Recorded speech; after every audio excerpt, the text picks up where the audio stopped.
Hello दोस्तों, मैं आशीष यादव। आप देख रहे हैं आप अपना यूट्यूब चैनल मिस्टर आशीष गंगे को। चलिए, सबसे पहले आज हम बायोलॉजी का मोस्ट इम्पोर्टेंट क्वेश्चन में बात करने वाले हैं। क्वेश्चन के बारे में हमारा है जनन, रिप्रोडक्शन।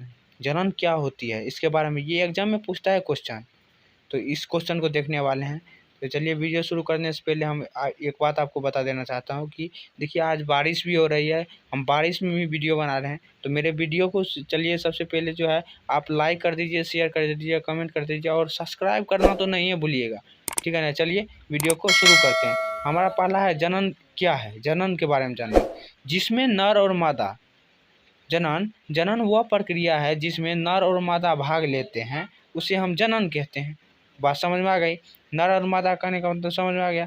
जो और पुरुष और स्त्री जिसमें भाग लेते हैं वो क्या होता है, जनन होता है। ये बात तो समझ में आ गई। उसके बाद देखिए, हमारा जनन कितने प्रकार के होते हैं, ये बात का है।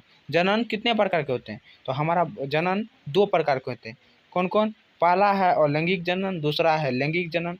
तो देखिए, ये दोनों के बारे में डिटेल से पढ़ेंगे। तो सबसे पहला इस वीडियो में देखिए अलैंगिक जनन के बारे में ही पढ़ते हैं। अलैंगिक जनन क्या है?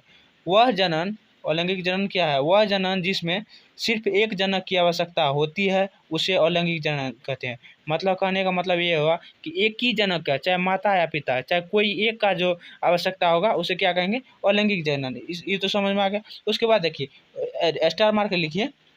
अलैंगिक जनन में लिंगों का भेद नहीं होता है। कहने का मतलब ये होगा कि वो लिंगों का भेद नहीं होता है कि नर हो या मादा, सिर्फ एक ही जनक होता है जिसमें संतान उत्पन्न होते हैं। कहने का मतलब ये होगा, नर और मादा कोई एक ही ले सकते हैं। उसमें क्या होगा, कोई एक ही ले सकते हैं, कोई भी ले सकते हैं, नर या मादा। उसमें क्या होगा, अलैंगिक जनन का विभेद नहीं होता है।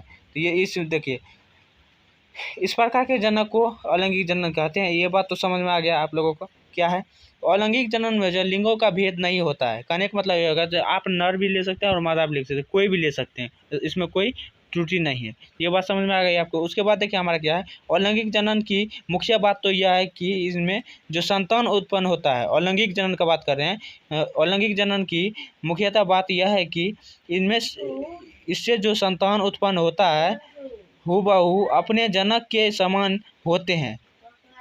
समझ में?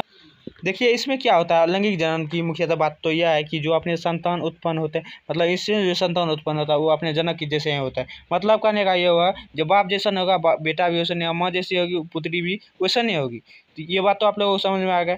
तो फिर मिलेंगे नेक्स्ट वीडियो में, तब तक के लिए जय हिंद।